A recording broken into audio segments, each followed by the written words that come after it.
ये video constitution of India के article 2 के बारे में है और अगर बांग्लादेश कोलैप्स होता है तो आर्टिकल 2 सडनली बहुत पावरफुल हो जाता है। बांग्लादेश में government collapse, administration failure, law and order unstable, border पर प्रेजेंट बढ़ रहा है, वर्ल्ड सिर्फ कंसर्न दिखा रहा है।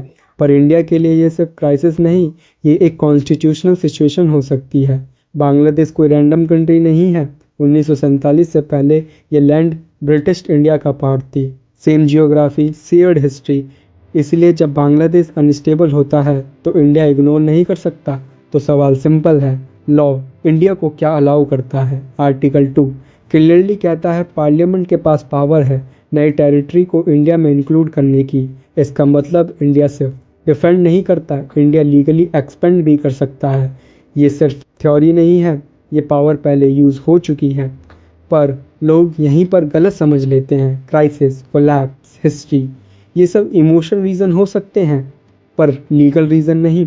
बांग्लादेश आज इंटरनेशनल लॉ के हिसाब से एक सॉवरेन कंट्री है, इसलिए सिर्फ इनस्टेबिलिटी के बेस पर आर्टिकल 2 ऑटोमेटिकली अप्लाई नहीं हो सकता।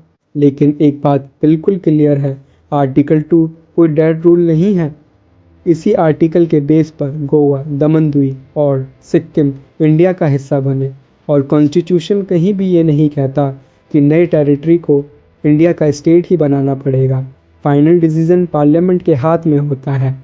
और ऐसे ही फैक्ट के साथ कॉन्स्टिट्यूशन ऑफ इंडिया को समझने के लिए चैनल को सब्सक्राइब करें।